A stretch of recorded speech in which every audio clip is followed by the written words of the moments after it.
So as we are recording this episode, we are 2 days away from our first PAX Unplugged, minus John. But let's get everybody. Let's get everyone excited for PAX Unplugged. I am personally very excited because it has been a long time since I had been to a convention of any kind.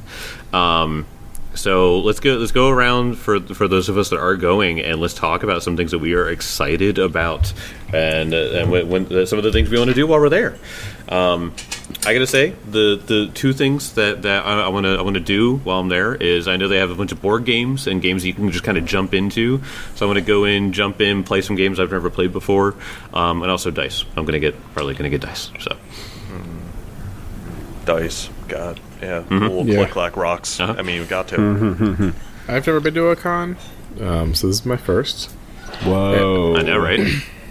Yeah, I'm trying to think if I, ever went to one, really long time ago, early high school. But I don't think so. No. Yeah, so I feel like I might have gone to Otakon once, but I think I was actually at something else in Baltimore at the same time. That's fair. Yeah. So maybe I felt like I was there. So your congenity was broken a little bit. Wait, is that what they call it? Yeah, oh my gosh. Congenity. So my congenity is on the table here. Should everything go well, whatever that means. But yeah, I don't know. I guess I want to buy some cool merch. See people play some games. I think the worst case scenario is getting mildly molested by a furry. Yeah, I think I'll be all right. Yeah, I think we'll be fine. Furries tend to only approach other furries, so I think you're good. Yeah. They're very very much a. I'm not gonna say I'm gonna say exclusive group, but they're very inclusive. They're very friendly and stuff like that. But if you're not a furry, they're probably not gonna.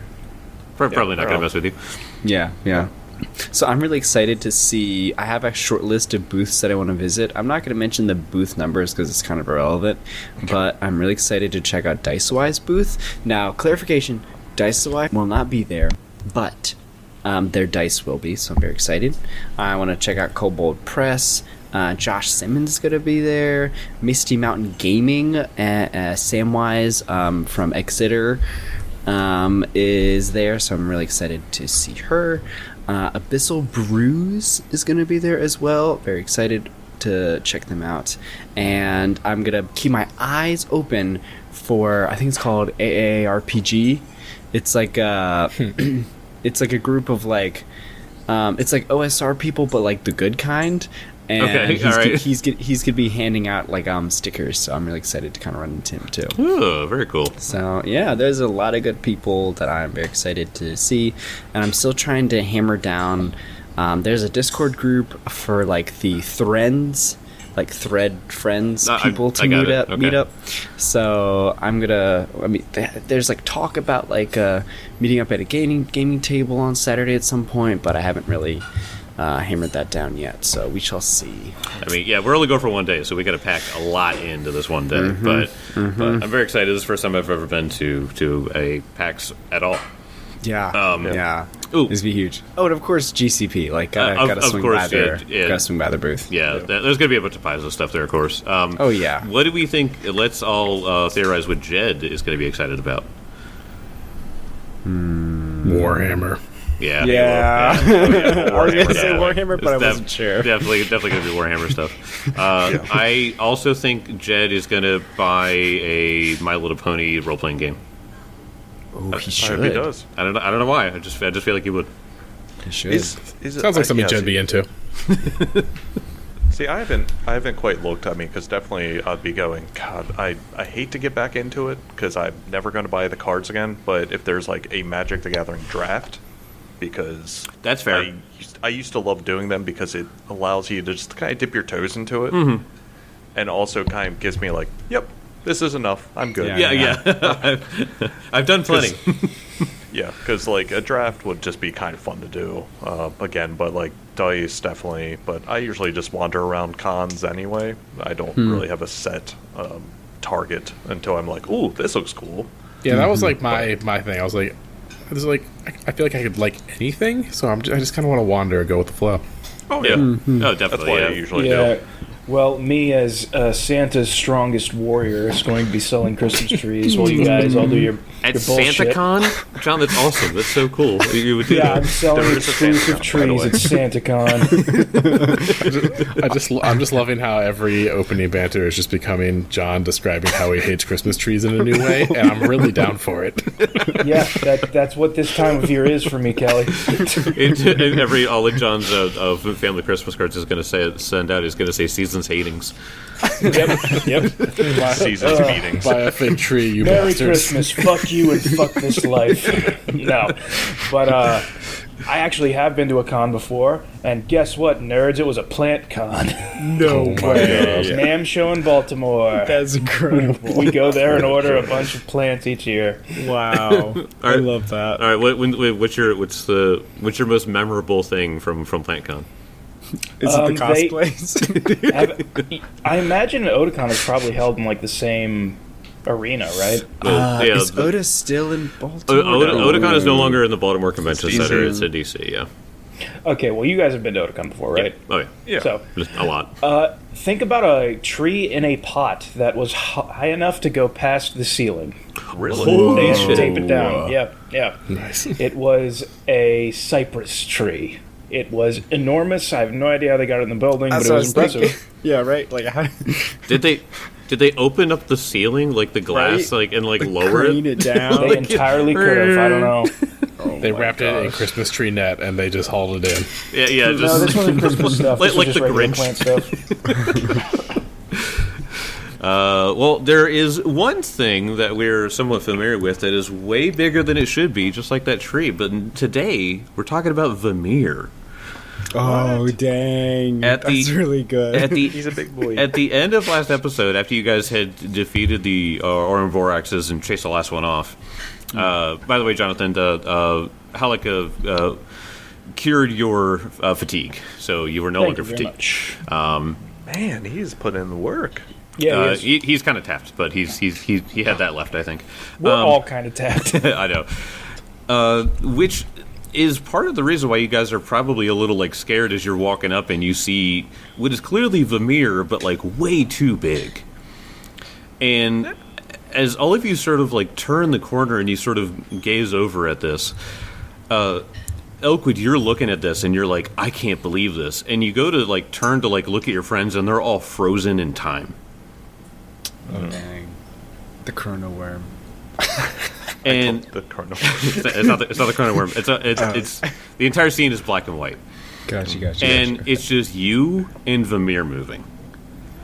And all that you hear in this moment is something you've heard before, which is, gaze upon it, Ranger. This is the path of life. To live, devour, and die, and to be devoured. You did not sink your teeth into this creature, therefore your pet will do it for you. Why do you resist the path of life? I don't. I simply do not. He kind of has this thing of it's less fear now. I think it's just because when you go up a level, it's kind of this confidence that builds in, but it's more curiosity.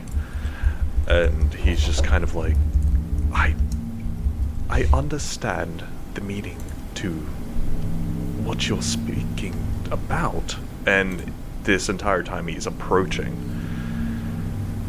But there's no way. I cannot ingest such a foul creature. And I just don't understand what you're... I don't understand. Who are you? What? And is it the same thing? It's talking through Vamir? It's less talking through Vamir, because Vamir's in this like ravenous hunger and just devouring this thing. And like I said, it's just you and Vamir moving right now, but this is just like an overarching voice surrounding you. Yeah, and like the entire time he's walking closer and closer and closer. And it's just like this curiosity. He has no desire to eat the corpse of this disgusting thing, but he's going to put his hand on Vamir's giant, like, wing, I guess, kind of like his head, kind of like the paws in. Yeah. Kind of like a communal sort of commune. What's the word for it? Like, kind of like a reverence. Yeah, gotcha. So you go up and you sort of gently and firmly touch Vamir and just sort of try to develop this connection. And the voice continues and just says, "If you really think that you're in this world and you want to be a part of this world, then prove your worth. Devour for Mother." And Vamir takes off a part of the cataplebus and plops it in front of you. And all of a sudden, the color comes back in. All of you can now see Elk over next to Vamir. You're not sure when he got there, but, he's stealthy. He moves in mysterious ways. And now, Elk, you have a piece of the cataplebus in front of you. Ugh. Alright.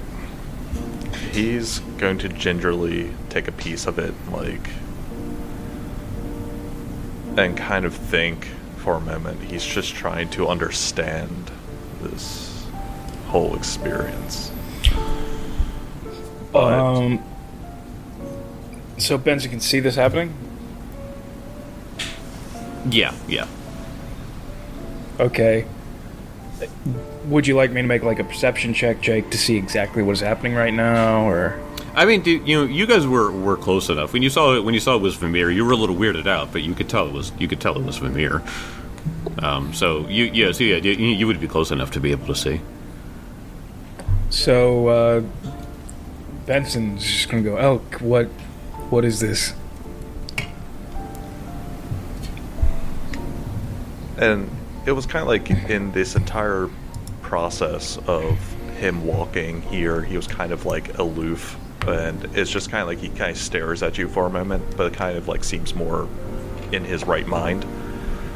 And he just kind of takes a piece of the cataplebus and just kind of sniffs it. Actually, no, that'd be a terrible idea now. Yes, I would like to sniff this durian as I eat it. All right. Wonderful. Because we're just looking at you, raising this stinky meat to your face. What's going on? What the hell are you doing?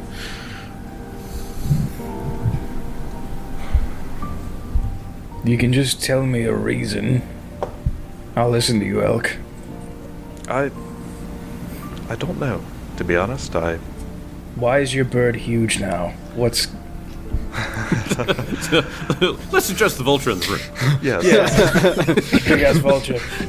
And he just kind of for a moment looks at the meat, and for the sake of it, he's just going to bite into it.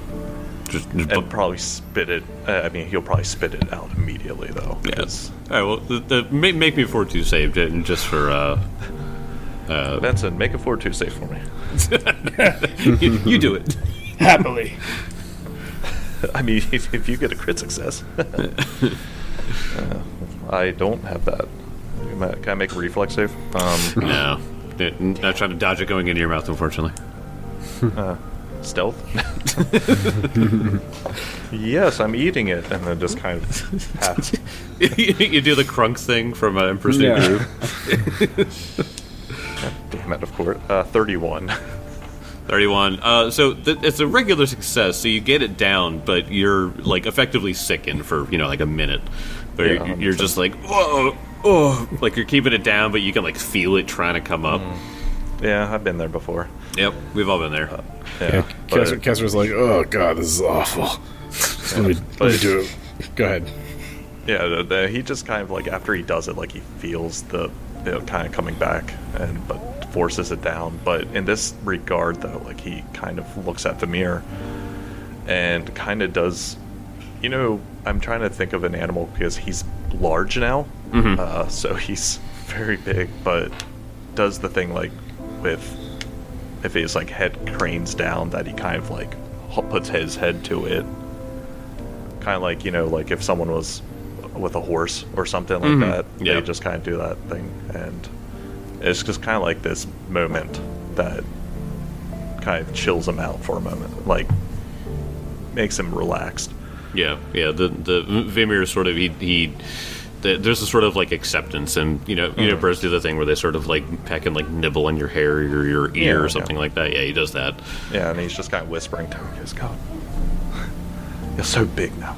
It's kind of like it's weird. It's this weird feeling because like when he lost Skull, he was kind of lost because it was part of his old life, and that Vimir kind of came in, and it's more of his newer life.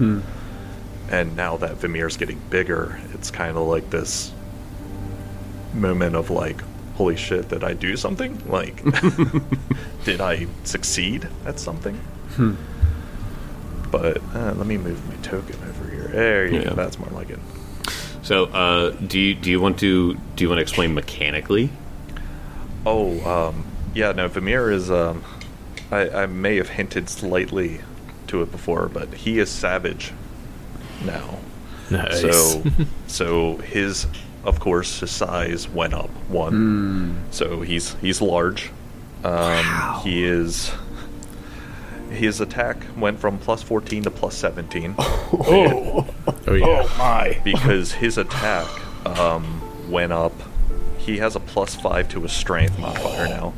What an absolute beast! Unit of a bird. His attack now is with my hunt prey as well.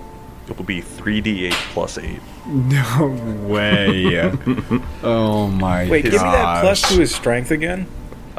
He's plus 5 now. He's stronger than Benson. No, his stat block, by the way, is his strength is plus 5, dex plus 4, con plus 4. Oh my gosh. Yeah. Which, now that I say it out loud, he's a large beast, so that makes complete sense. Right, but still, like, jeez. And he finally, and also he has intimidation and survival and stealth now skills and stuff like that. His athletics is a plus 19. Oh my gosh. We just got another party member. Yeah. Like his HP still is less, I think, than most people. It's like 109. I mean, still, that's nothing to sneeze at. We can heal a bird. Yeah, but the biggest thing is at level 10, he now gains his, it's like a companion feat, like the special ability that you can do, because like I had the vomit ability, which I didn't use that much because it requires 10 feet to be close. Yeah. But this one is called Feast on the Fallen. And it's a healing ability that if a foe is defeated within his range, he can, as a reaction, basically consumes part of the defeated foe and gains 18 health. Awesome. Whoa. It's so brutal. I love it so much. That's incredible. It's so vicious. Yeah. And I loved it. And like, it was the first thing I think when I lost Skull and stuff, and I was talking to Jake about it. I was just like, a Vulture's here, like, because he had hogs and stuff, and I was like, this seems fascinating. Yeah. But yeah, no, he is a lot stronger and pretty. I mean, like, I can do other things for his defense, like barding and stuff, but no, I'm not as scared of him getting into battle. I would be scared of things he gets in battle with. Yeah. I'm scared for them. Like the sheer fact that his attack, like 2 attack, went up like that, I was just, oh shit. Yeah, he's a serious threat, and he was already a threat beforehand. So. I know, but now he's even more of one. But yeah, because like the biggest thing about like changing a creature like this, because I know from, I think the other one is a category that I can't do, which is the megafauna, because that's special. I think that's for like Quest of the Frozen Flame. That makes like sense, yeah. dinosaur and shit, because that bumps up your con up +2 instead of +1. And Could the you other like do ones- a moose with the megafauna? I would say, Yeah, I believe so. yeah, but yeah, no, like, so I went savage. I was like, That's awesome. He's gonna attack like a mofo. Yeah, that shit is insane. I wanted to see how big a large bird was in Pathfinder. So the giant eagle is a level 3 creature, and it's a large eagle. Has a 30-foot wingspan. Yeah, Yeah. It's like a fucking school bus. Yeah. Excuse me, fuck off. yeah. So it's kind of like as Elk turns around and like the mirror is behind him and the wings kind of come out, it just kind of blocks out light. Yeah, that's Yeah. fucking crazy and terrifying. Yeah. Yeah. Big, He's just like- nasty like- black bird with a school bus wingspan. Yeah. Because I don't know what you mean, Benson. Everything's fine now. Yeah, you can tell that Grimshaw is not really approached. He seems pretty on guard and hasn't really said anything. So we're killing that thing, right? No, I'm kidding. So Benson's Fly like, away. I'll do it. I got it. Don't worry. So Halika, Halika, he saw this happen, and he's just like, as he sees you like take a bite, he's just like, oh my word. That's the thing. That gets you? Okay. Oh, the creature was wretched, and he just ate it. Oh. Well, That's- not to that's- mention that he like spits the rest of it out. Though he's just like, it's bad. Kezra, like, he's like, let me do everybody a favor. And he walks over and he just takes the staff of fire out and he just casts burning hands on the carcass. Ignites with some sort of methane, I'm sure. Explodes. Deals 20d6 damage. We didn't leave it out in the sun all afternoon. Ugh. Yeah, but it does need to be removed because that thing will contaminate everything. Yeah. So that does bring me to the two farmers. So the two farmers that are here, they were sort of looking, and then they saw this happen, and then they're just like, "Wait, do you know that bird? Is that like a buddy of yours?" Yes, it's our friend's companion. Oh, he's one of those forest folk or whatever, right? One of the like the druids and stuff. No, he's a ranger. He Right. Okay, yeah. one of those. You should check your Pathfinder rulebook more often. Yeah, sorry, I'm a simple farmer with an intelligence of 8. Yeah. If I was level 8, I would have already had this. Come on. That's a druid. We've taken care of your beast. We've taken care of your barn. Is there anything else you would ask of us? No, frankly, I'm too scared to ask you of anything. He just keeps looking at Vamir. If you guys want to stay here, you're more than welcome. We can make some food in the morning. Me and my brother here. We can make some good bacon. If you feel Wait, like. do you do pancakes by chance? We could do some good pancakes. Yeah. Okay. On the way, all we ran into were Donnie's, no Denny's. So I've been really jonesing for some pancakes. Man, the Donnies have taken over. There used to be Denny's around here, and now they're all gone. The I one know, thing I about Donnie's is they don't do pancakes. They only do waffles. Yeah, and then at Don't Denny's you come you can into get. Donnie's? Don't you dare come in and ask you for a pancake. And then at Denny's you can get both. You don't have to you don't have to choose one or the other. But at Donny's, Exactly. they make Yes. you choose. They make you Yeah, choose. this man understands. You guys I are know getting my really boy- insensitive. A pancake killed Donnie's dad. There's a reason. There's a story there. I really wasn't going to talk about it, but you know, it's a story we all know. You know, And I know my boy loves his bacon pancakes. Big Oh yeah. bacon pancakes. Fun DPS fact: Tim loves bacon pancakes. I do actually, yes. They are good. I regularly make them. It's because they're delicious. You make some bacon Yeah, and you it's- put it in a pancake. Yeah, it's really kind of a no-brainer, amazing breakfast. Yeah. It's all the major food groups. What if you made a giant McGriddle out of like you make the bacon pancakes, but then you make like a giant McGriddle out of it? And you put the egg in it too? Because clearly that's the equivalent to the Thanos snap that will destroy all the universe.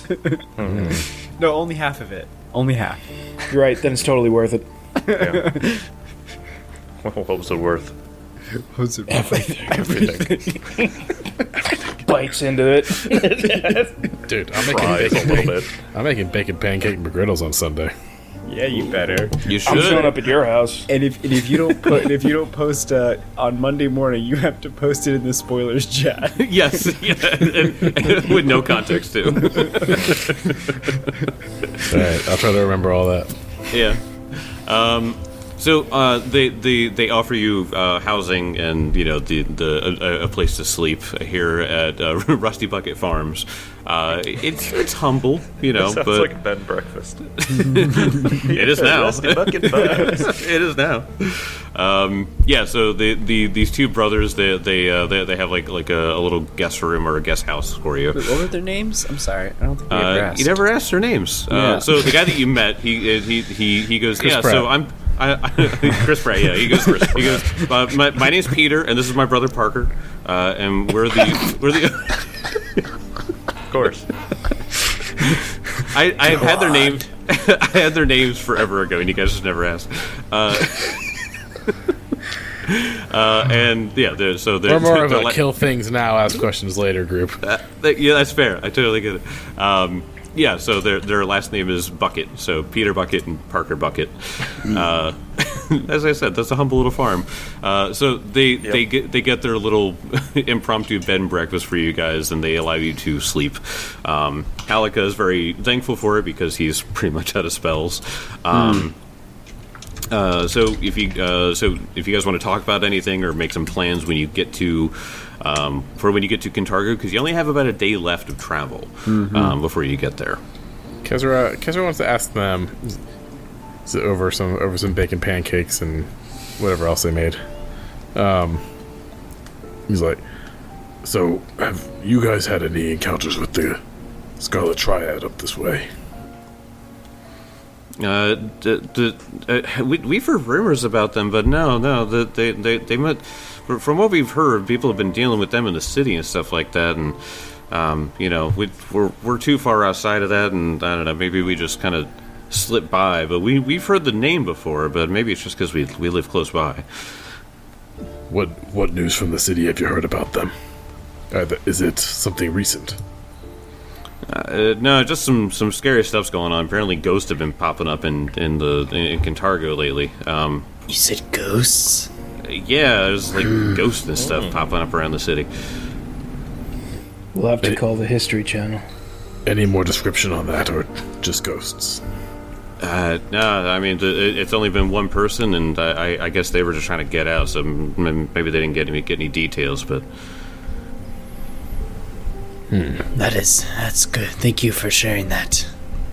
Yeah. I'm from Kintargo, so it is unfortunate to hear sad tidings from the city, but I'm sure we'll wind up in some sort of investigation on that. We have other business to attend there, but thank you for your hospitality. These bacon pancakes they're quite delicious.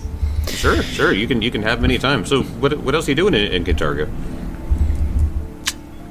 Well, Stuff. catching up with people, my friends and stuff. I live there, so getting back to the daily grind. You know what I mean? Oh, who are your friends? He's just asking really pointed questions for no reason. So Benson shows up right behind him with a knife. Like, give me the word. so he's going to how personnel does he want to get? Personnel. It's nothing personnel, kid. He'd be like, just probably catch up with my friend Athena, maybe Eldrick. Yeah, Cool. some cool people. Yeah, they sound like nice people. Well, I haven't said anything about them, so it's a very interesting assumption. As he's currently jotting it down. He's jotting it down in a book and closes it, and you see Death Note right on the front of it. right. Shit. Roll for initiative. Where did you get that?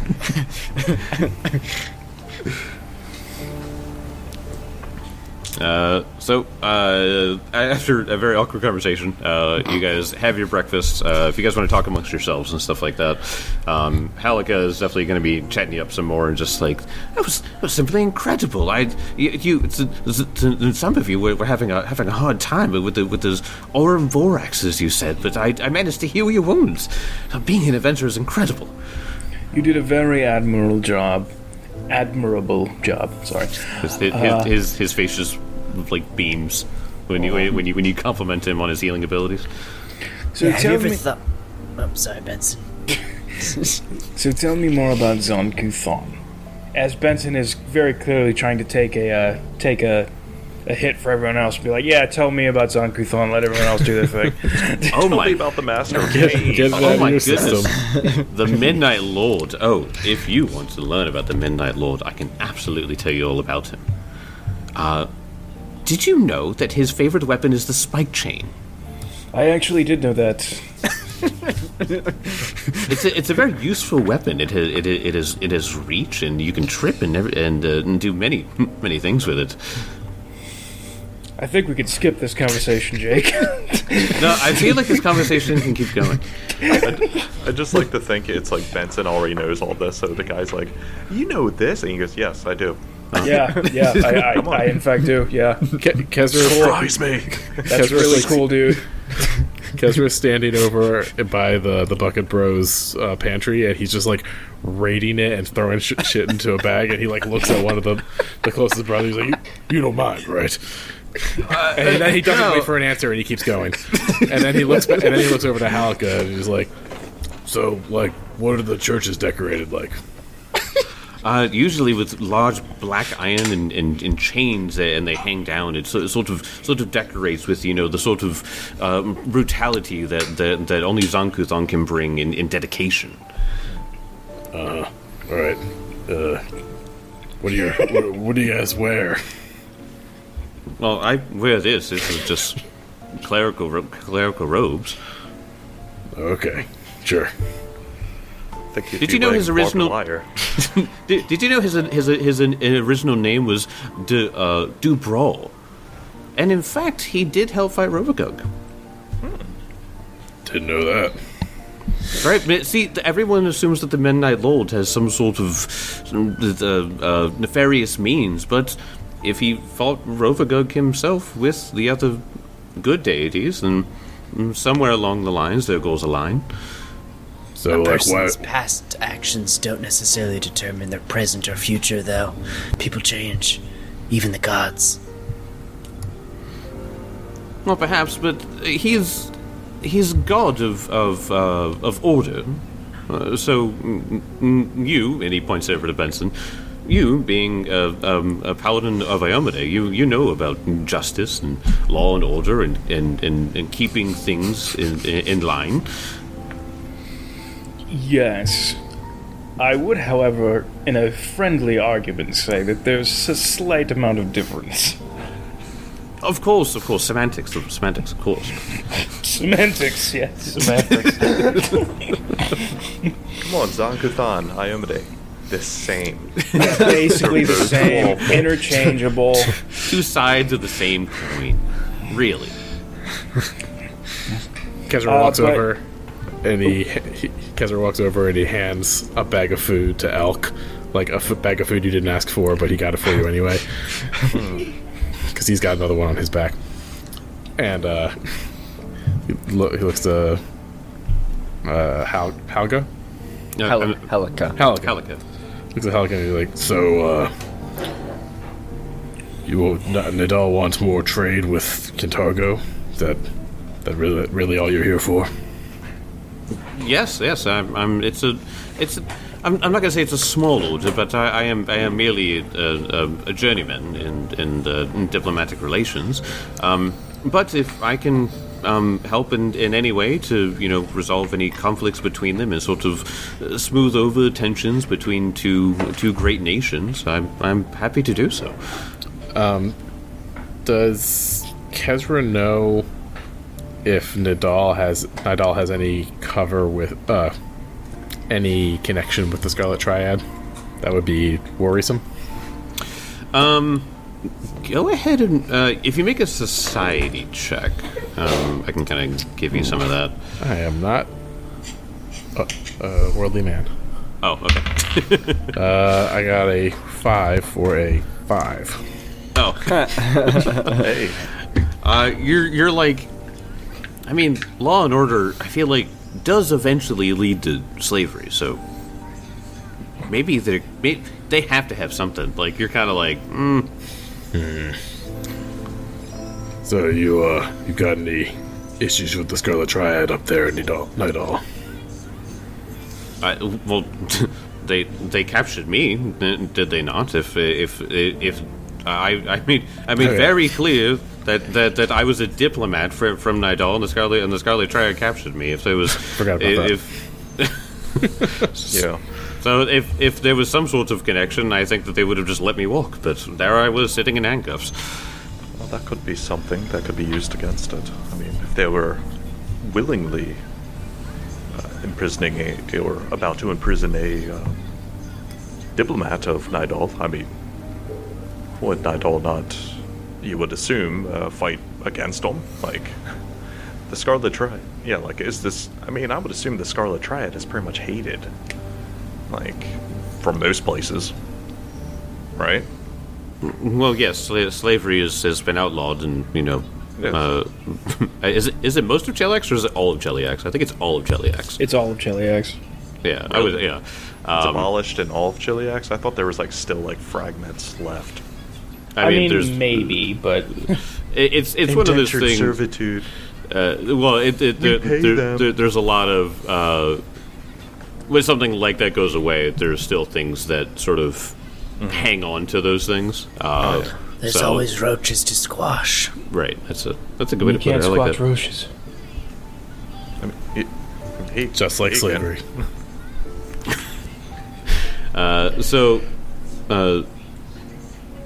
Halika is enthralled by this conversation, and he sort of does feel this kinship because he was captured by the Scarlet Triad, and you guys have talked about stopping them out.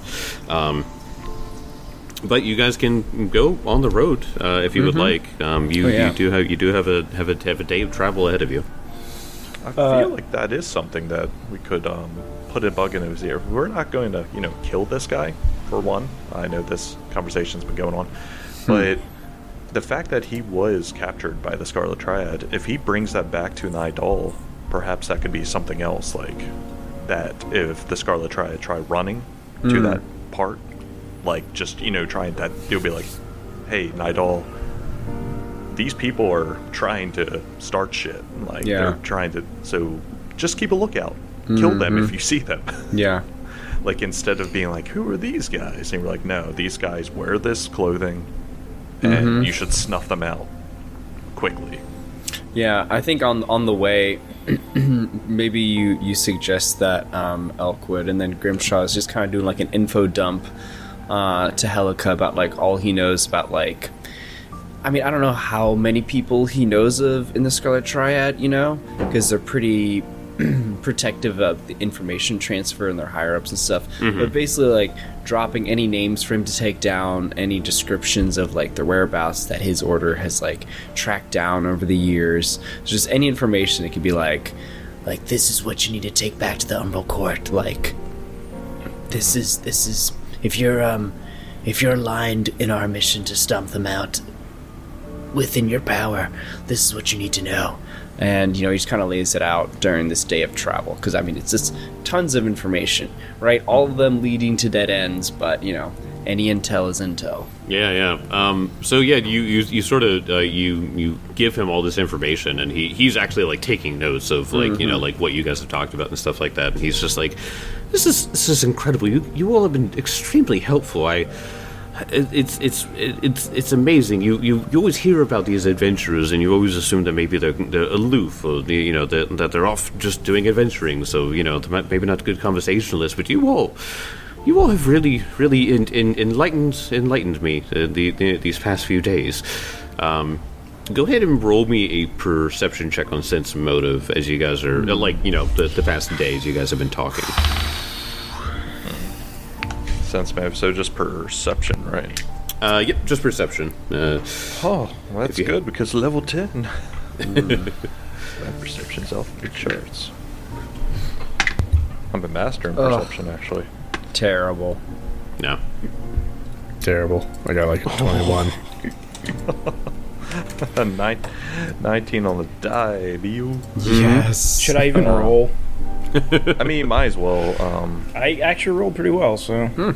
That should be a 37. 36, sorry. 36. Yeah, that's pretty good. Benson got a 32. There you go. Okay, those are both successes. So, as you're walking along, he reveals to you, Benson, at one point, as he sort of feels this like kinship with you, of being like, you know, the lawful practitioner of his faith, and, you know, and that kind of thing. And he's just like, you know, it's sad. I was delayed quite a bit because of in my trip, because of the whole deal with getting captured by the Scotland Triad, and then, you know, this thing in the small farm and things like that. So it's been really enlightening, and unfortunately, I don't even think my superiors are going to notice. I'm quite low on the ladder, as it were.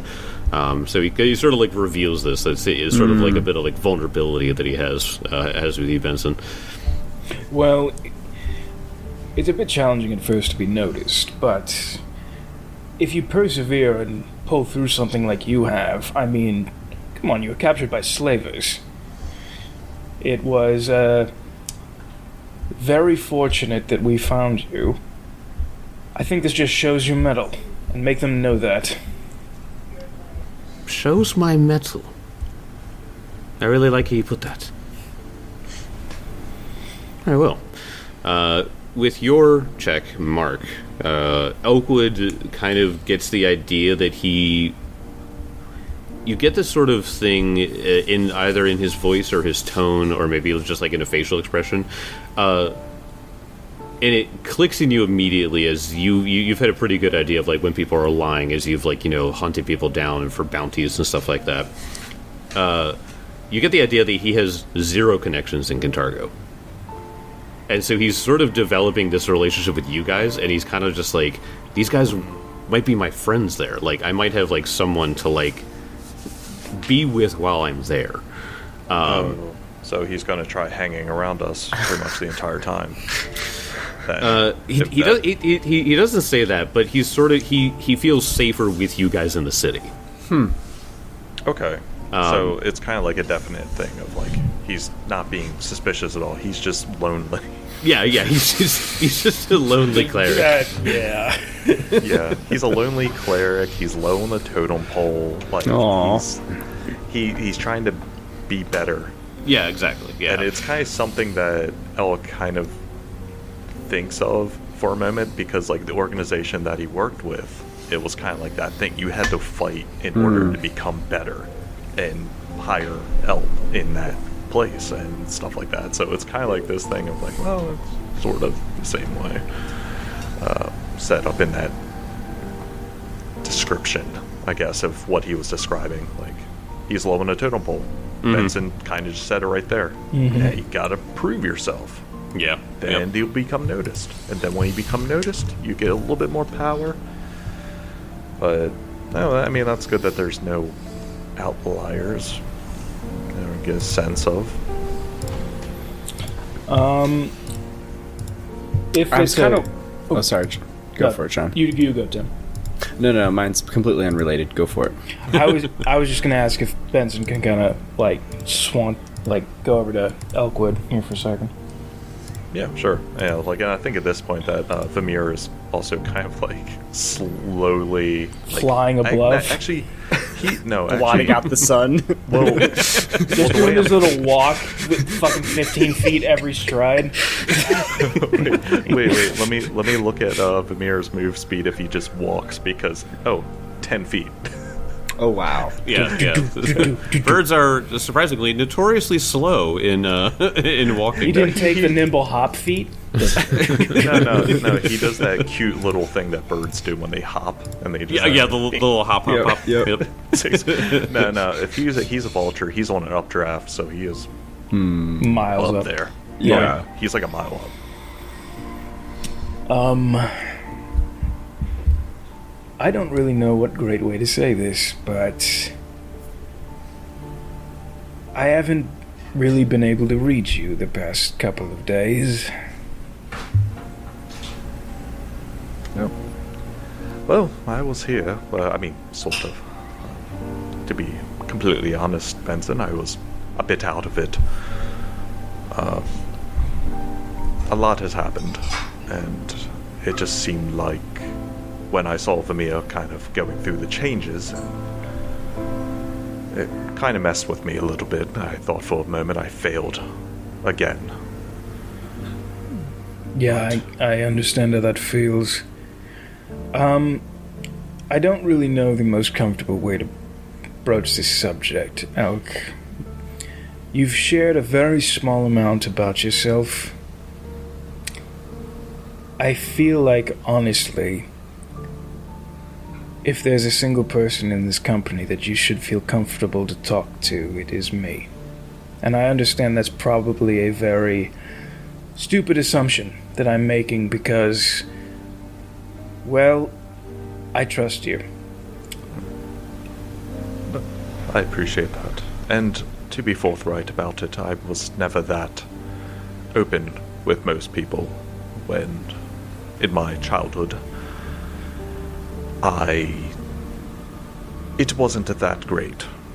I was taught to be rather criminal in the way of dealing with things and to survive. To show any sort of weakness, any sort of openness it's something that I've been struggling to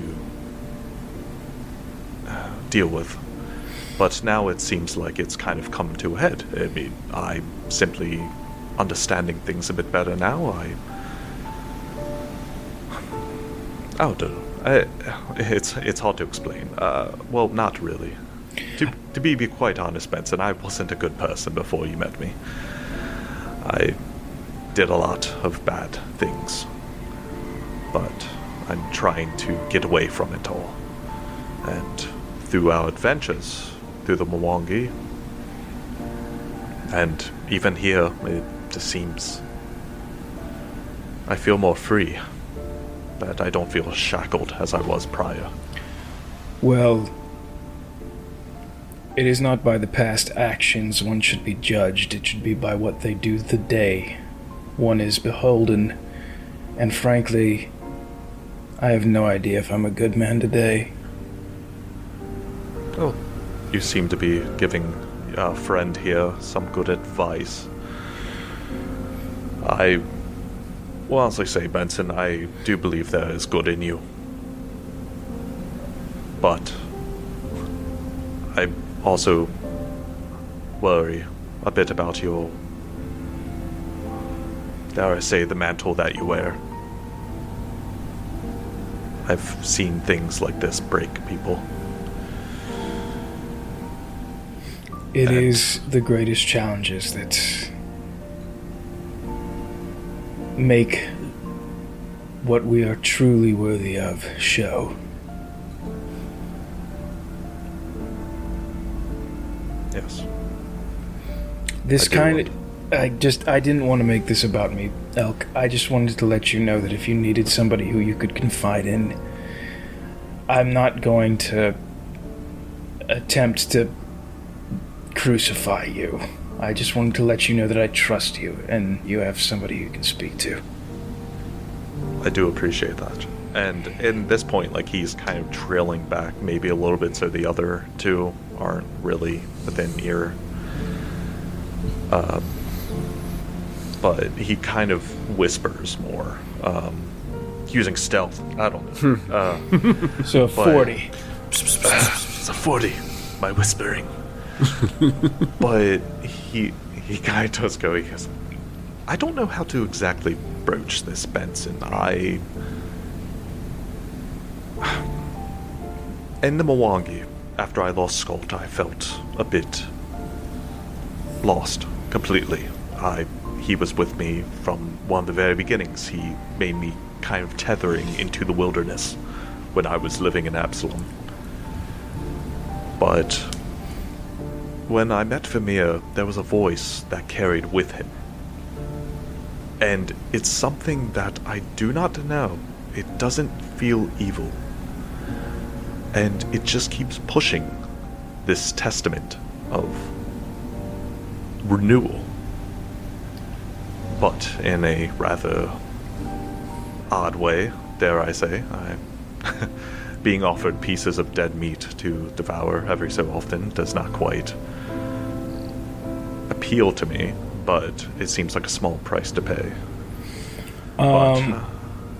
Yeah, when you start saying, like, this bird has been talking to me and giving me dead meat, Benson does reach out really quick and grab you by the shoulder. Not aggressively. Just, but he looks in your eyes for a second. He goes, "Okay, we will figure this out. I'm not the font of wisdom. Adelar probably would have been, but I don't look at you and I don't see evil, Elkwood. So, we're going to work this out." Thank you. But, as I said, it doesn't feel malicious at all. Unless it is evil, then I will murder you. No, I'm kidding. You have to catch me first. Damn it, you're so fast. You only get one use of that cloak. Yeah, but it just kind of like, I would say like it's kind of a weirdly good feeling, because it's something that him and Benson may have talked like a while ago. Like, this is going back after we killed that God, what the hell was that guy's name? The Goblin King, the Goblin Lord. Raldir. Raldar. Raldar. Yeah. Yeah, like it was like the last time that he really spoke to him, like on a more personal level. And it just kind of feels weird, like unloading stuff like that, but it felt good at the same time. It kind of felt old, like an old friend sort of situation. Like, oh, this felt good. Like, haven't done this in forever. Yeah. So Benson tried to do. No, he's good in social situation, old Benson, but he tried. Well, you know what? Compared to social situations, that Benson is much better equipped than Elkwood ever will be, with my charisma of +0. Yeah, after I said that, I was like, wait a minute, I'm a paladin. Charisma's like my main stat. It should be your second most times. I'm the face of the party. What? Right. I'm the one who talks to people. Yeah, that's right. All right, so you guys have a mostly uneventful, physically, I should say. You know, there's a bit of vulnerability as you guys are on the road, but you do eventually get to Kintargo. Yay! And let me show you a picture of Kintargo. Are you ready for the skyline shot? Oh god, it's New Jersey.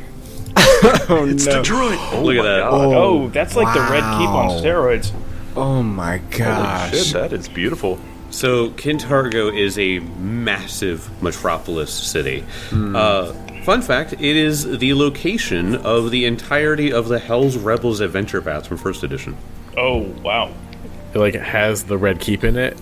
If the Red Keep was also like the second castle to the main Yes. one. Yeah, exactly. It's still really cool.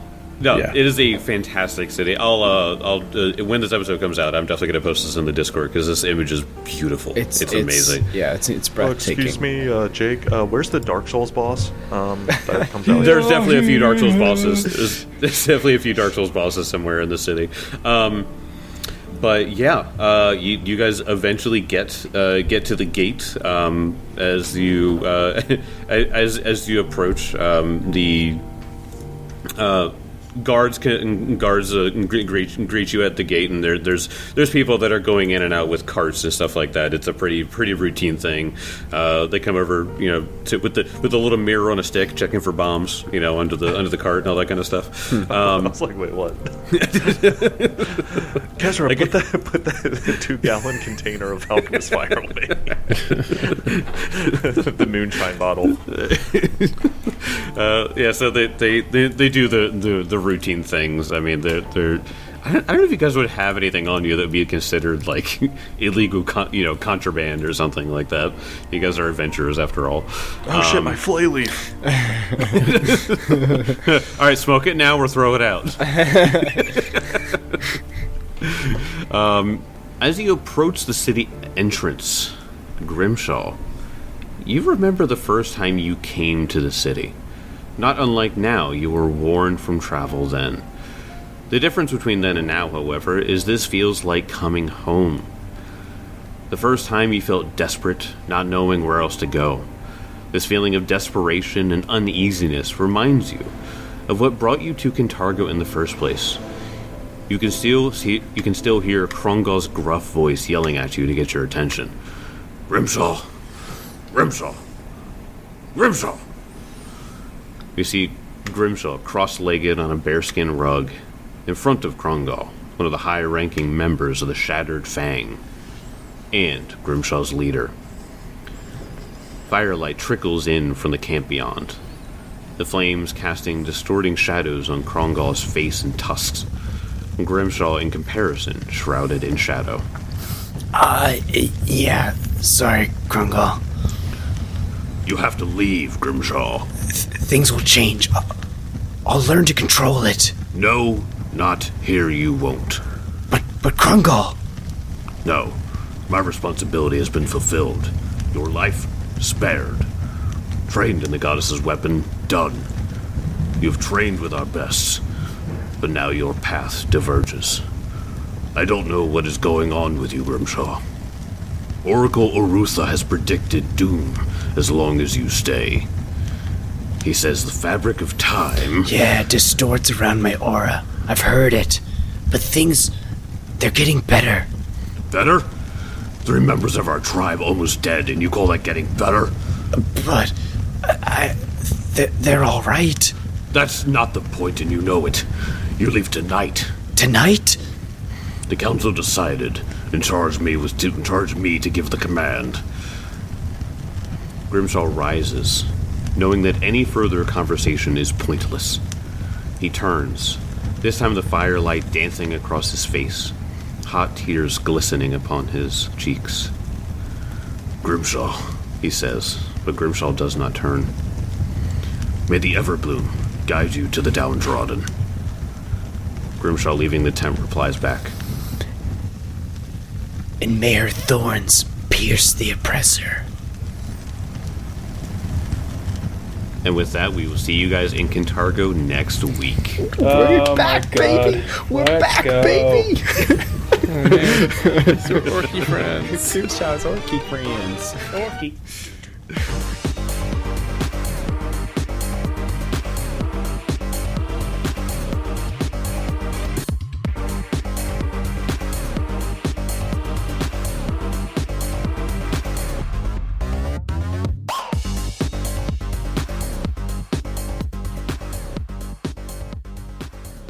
Well, howdy do. It is Timmy from the DPS.